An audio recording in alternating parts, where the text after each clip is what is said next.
ఇందాక ఈ రైస్ కార్డుల విషయం గురించి ప్రస్తావించారు అధ్యక్ష. కార్మికులకి ప్రత్యేకంగా ఆ సౌకర్యం కల్పించే విధంగా రాష్ట్రంలో ఉన్న 4,35,00,000 లబ్ధిదారులకు పోర్టబిలిటీ ఎనేబుల్ చేసాం అధ్యక్ష. సో సుమారు 29,796 రేషన్ షాప్స్లో, ఫేర్ ప్రైస్ షాప్స్లో ఎక్కడైనా సరే వీళ్ళు వాళ్ళ రేషన్ తీసుకోవచ్చు అధ్యక్ష.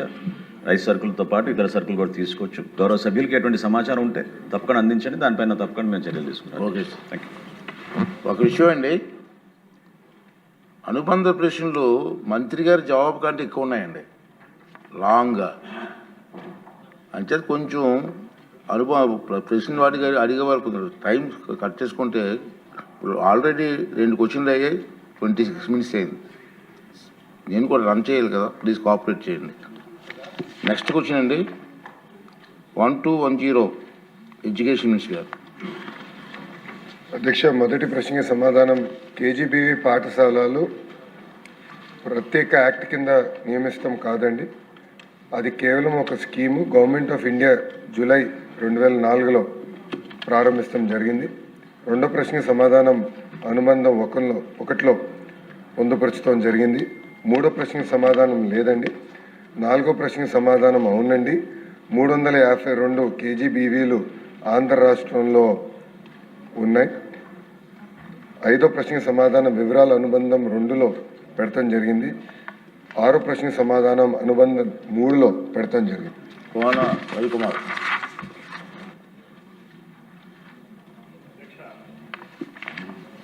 అధ్యక్ష, గౌరవ మంత్రి గారు ఇచ్చినటువంటి సమాధానంలో అధ్యక్ష, కేజీబీవీ పాఠశాలలో అధ్యక్ష, ఇతర రాష్ట్రాలతో మన దేశంలో 30 రాష్ట్రాలు ఉన్నాయి అధ్యక్ష, 6 కేంద్రపాలిత ప్రాంతాలు ఉన్నాయి. 2/3 ఆఫ్ ది రాష్ట్రాల్లో కేజీబీవీ పాఠశాలలు ఉన్నటువంటి స్కూల్స్ కేవలం 6వ తరగతి, 7వ తరగతి, 8వ తరగతి మాత్రమే ఉంటాయి అధ్యక్ష. కానీ మన ఆంధ్రప్రదేశ్ రాష్ట్రంలో, ఉమ్మడి రాష్ట్రంలో ఉన్నప్పుడే 6, 7, 8తో పాటుగా 9, 10 తరగతులు ఉన్నాయి అధ్యక్ష. అట్లాగే 2018లో మనం intermediate first year and second year కూడా మనం ఇంట్రడ్యూస్ చేసాం అధ్యక్ష. అంటే ఇంటర్మీడియట్ క్లాసెస్ కూడా అక్కడ రన్ చేస్తున్నారు అధ్యక్ష. అయితే అధ్యక్ష, ఇది పథకం ద్వారా 2004లో ఇచ్చిన అధ్యక్ష. ముందుగా మన రాష్ట్రంలో ట్రైబల్ వెల్ఫేర్ ప్రాంతంలో ఉన్నవి ట్రైబల్ వెల్ఫేర్ సొసైటీ పరిధిలో, అలాగే కొన్ని ఏపీఆర్ఏ సొసైటీ పరిధిలో, మరికొన్ని ఇతర సొసైటీ పరిధిలో రన్ చేశారు అధ్యక్ష. బట్ 2012లో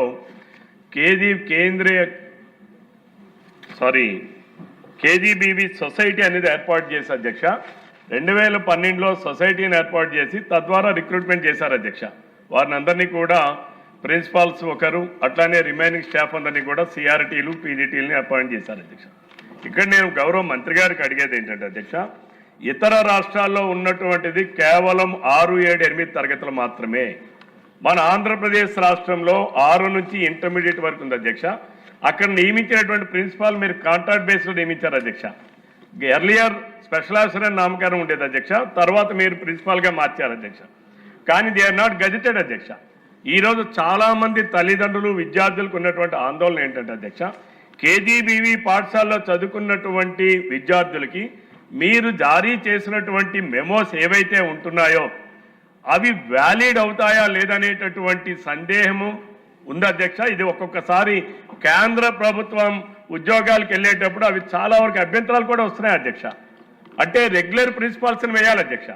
వీళ్ళందరినీ 2013లో బై వే ఆఫ్ నోటిఫికేషన్ రాత పరీక్ష పెట్టి రూల్ ఆఫ్ రిజర్వేషన్ పార్ట్ ఇచ్చి అపాయింట్ చేశారు అధ్యక్ష.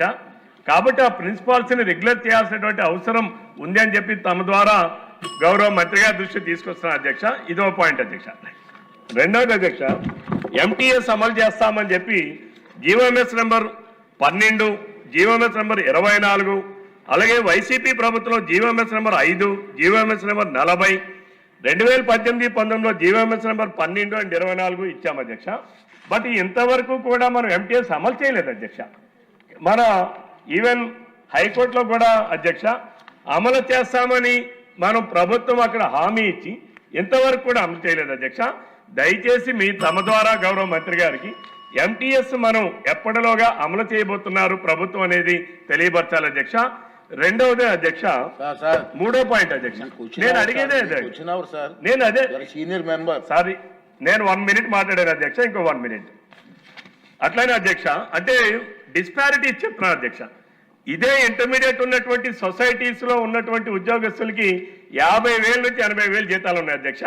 బట్ ఇక్కడ మాత్రం ప్రిన్సిపాల్ కి 31,000, అట్లనే సిఆర్టీలకి 24,000, 25,000 ఇస్తున్నారు అధ్యక్ష. మోడల్ స్కూల్స్ దీని తర్వాత ఏర్పాటు చేసినటువంటి మోడల్ స్కూల్స్ లో కూడా 50,000, 60,000 ఉన్నాయి అధ్యక్ష. అంటే ఇదే సమాన పని సమాన వేతనం రెసిడెన్షియల్ సొసైటీస్ లో ఉన్నటువంటి వాళ్ళకి 50,000 నుంచి 80,000 వరకు జీతాలు ఉన్నాయి. కేజీబీవీ పాఠశాలలో పనిచేస్తున్న ప్రిన్సిపాల్స్ కి, సిఆర్టీస్ కి, పీజీటీస్ కి 28,000, 24,000, 31,000 ఉన్నాయి అధ్యక్ష. ఇది చాలా తీవ్రంగా పరిగణించాల్సినటువంటి అవసరం అధ్యక్ష. అలానే పార్ట్ టైం వొకేషనల్ అధ్యక్ష లాస్ట్ అధ్యక్ష, part time vocational and computer instructors అధ్యక్ష 2014 అపాయింట్ అయిన వాళ్ళకి 14,230 రూపాయలు ఇస్తున్నారు అధ్యక్ష. 2017 అపాయింట్ అయిన వాళ్ళకి అదే కేజీబీవీస్ లో 17,500 ఇస్తున్నారు అధ్యక్ష. ఇద్దరు పార్ట్ టైం ఇన్స్ట్రక్టర్స్ అధ్యక్ష. అంటే ఈ డిస్పారిటీస్ అన్ని కూడా సరిచేయాలని చెప్పి తమ ద్వారా గౌరవ మంత్రి గారి దృష్టికి తీసుకొని వస్తున్నారు అధ్యక్ష. ధన్యవాదాలు అధ్యక్ష. మాట్లాడబోతే మీకు కట్ చేసి ఇస్తాను మినిస్టర్ గారికి. 2 దశాబ్దాల కాలంగా డ్రాప్అవుట్స్ను పూర్తిగా నిర్మూలించడంలో అక్షరాస్యత శాతం పెంచడంలో కేజీబీవీలు కీలకమైనటువంటి పాత్ర పోషిస్తున్నాయి అధ్యక్ష. నేను మంత్రి గారిని మీ ద్వారా కోరేది ఏంటంటే, డిఎస్సి అంటే తెలుగుదేశం ప్రభుత్వమే ఇచ్చినటువంటి డిఎస్సీల ద్వారానే ఈరోజు రాష్ట్రంలో ప్రతి విద్యార్థి కూడా బోధన జరుగుతుంది అధ్యక్ష. ఇలాంటి గణనీయమైనటువంటి మార్పును తీసుకొచ్చి ముఖ్యంగా orphans, semi orphans, SC ST బీసీలు చదువుకుంటున్నటువంటి పాఠశాలల్లో డిఎస్సి ద్వారా ఉపాధ్యాయుల నియామకం జరపడానికి అవకాశం ఉందా? ఒకవేళ లేకపోతే ఎన్నో మార్పులు తీసుకొచ్చి ఎన్నో వేల మంది జీవితాల్లో మార్పులు తీసుకొచ్చినటువంటి మన ప్రభుత్వం ఇలాంటి ప్రయత్నం చేయడానికి ఎలాంటి చర్యలు చేపట్టబోతుందని నేను మంత్రి గారిని కోరుతున్నాను అధ్యక్ష. ఎందుకంటే 1916 మంది మా చిత్తూరు జిల్లాలో చదువుతున్నారు అధ్యక్ష 7 కేజీబీవీ పాఠశాలల్లో. అలాగే 386 మంది ఇంటర్మీడియట్ చదువుతున్నారు అధ్యక్ష.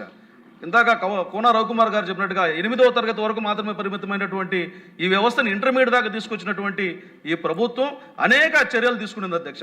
ఇన్ఫ్రాస్ట్రక్చర్ చేయడంలో నిజంగానే కార్పొరేట్ స్కూల్స్కు ధీటుగా చేస్తుంది. కాబట్టి ప్రభుత్వ ఉపాధ్యాయుల నియామకం చేపట్టే క్రమంలో డిఎస్సి ద్వారా చేయడానికి అవకాశం ఉందా? చేయడానికి ప్రభుత్వం ఏం చర్యలు తీసుకుంటుందని మీ ద్వారా కోరుతున్నాను మినిస్టర్ గారు. అధ్యక్ష, ఒకసారి కానీ మనం చూస్తే అధ్యక్ష, ఆంధ్ర రాష్ట్రంలో కేజీపీవీలో రిజల్ట్స్ కానివ్వండి, అడ్మిషన్స్ కానివ్వండి, ఏ రాష్ట్రంలో లేని విధంగా మనం చేయగలుగుతున్నాం అధ్యక్ష. రిజల్ట్స్ కూడా చూస్తే గడిచిన 2-3 సంవత్సరాలు రిజల్ట్స్ మనం ఇంప్రూవ్ చేసుకున్నాం. ఇతర రాష్ట్రాల్లో కేజీబీవీలో అడ్మిషన్స్ జరగట్లేదు అధ్యక్ష, కానీ ఆంధ్ర రాష్ట్రంలో పోటీతో ఈరోజు అక్కడ అడ్మిషన్స్ జరుగుతున్న విషయం మనందరం చూస్తాం జరుగుతుంది అధ్యక్ష. ఇప్పుడు కేజీబీవీ కార్యక్రమం అనేది, ఈ ప్రోగ్రామ్ అనేది సెంట్రలీ స్పాన్సర్డ్ స్కీమ్. అంటే 60% కేంద్ర ప్రభుత్వం నిధులిస్తే 40% ఆంధ్ర రాష్ట్ర ప్రభుత్వం నిధులిస్తుంది అధ్యక్ష.